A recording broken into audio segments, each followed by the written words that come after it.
പ്രിയ ദൈവ പൈതലേ, വീണ്ടും വരുന്നവനായ ക്രിസ്തുയേശുവിന്റെ നാമത്തിൽ എന്റെ സ്നേഹവന്ദനം അറിയിക്കുന്നു.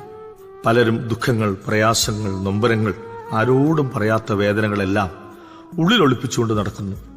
എന്നാൽ പലപ്പോഴും ഇതൊന്നും ഉള്ളിലൊതുങ്ങാതെ വിങ്ങുന്ന മുറിവുകളായി, അവസരം കിട്ടുമ്പോൾ വേദനയായി, ഒറ്റയ്ക്കിരുന്ന് തേങ്ങുന്ന നൊമ്പരങ്ങളായി, കരച്ചിലായി, കോപമായി, വെറുപ്പായി പുറത്തു വരുന്നു.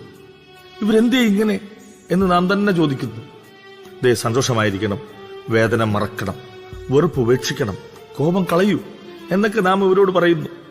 ഫിലിപ്പിലേഖനം 4-ാം അധ്യായത്തിൽ 4-ാം വചനത്തിൽ പറയുന്നത് തന്നെ കർത്താവിൽ എപ്പോഴും സന്തോഷിക്കുവിൻ എന്നല്ലേ. എന്നാൽ യഥാർത്ഥത്തിൽ ഇവർക്ക് ആവശ്യമായിരിക്കുന്നത് ഒരു ആന്തരിക സൗഖ്യമാണ്. ദൈനംദിന ജീവിതത്തിൽ വരുന്ന തിന്മ നിറഞ്ഞ സംഭവങ്ങൾ മനുഷ്യഹൃദയങ്ങളിൽ ക്ഷതവും മുറിവും സൃഷ്ടിക്കുന്നു. എന്നാൽ ഇവരെ കണ്ടാൽ പ്രത്യക്ഷമായി കാര്യമായ പ്രശ്നങ്ങളുള്ളവരായി തോന്നുകയില്ലെങ്കിലും അകമേ നീറിപ്പുകയുന്ന സംഭവങ്ങൾ അവരെ കാർന്നു തിന്നുകൊണ്ടേയിരിക്കും. അവ മാനസിക മണ്ഡലത്തിൽ വ്യതിയാനങ്ങളും ശരീരത്തിൽ രോഗങ്ങളും സൃഷ്ടിക്കും. ഇത്തരത്തിലുള്ള മനുഷ്യ മനസ്സുകൾക്ക് സംഭവിക്കുന്ന മുറിവുകളെ സൗഖ്യമാക്കാൻ യേശുക്രിസ്തു പ്രാപ്തനാണ്. ക്രിസ്തുവിനെ അതിന് കഴിയും. സങ്കീർത്തനം 147-ാം അധ്യായം 3-ാം തിരുവചനത്തിൽ ഇങ്ങനെ പറയുന്നു: മനം തകർന്നവരെ അവൻ സൗഖ്യമാക്കുകയും അവരുടെ മുറിവുകളെ കെട്ടുകയും ചെയ്യുന്നു.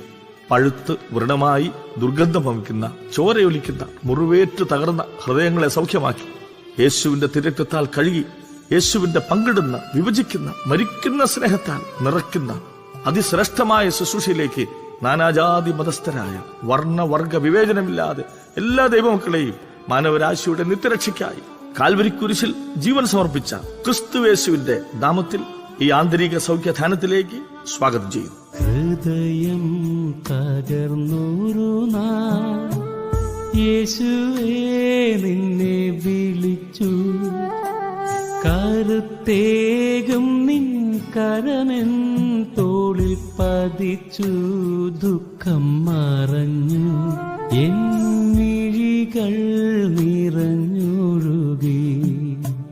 ഹൃദയം തകർന്നൊരു നാൾ യേശുവേ നിന്നെ വിളിച്ചു, കരുത്തേകും നിൻ കരമെൻ തോളിൽ പതിച്ചു, ദുഃഖം മറഞ്ഞു എൻ മിഴികൾ നിറഞ്ഞൊഴുകി.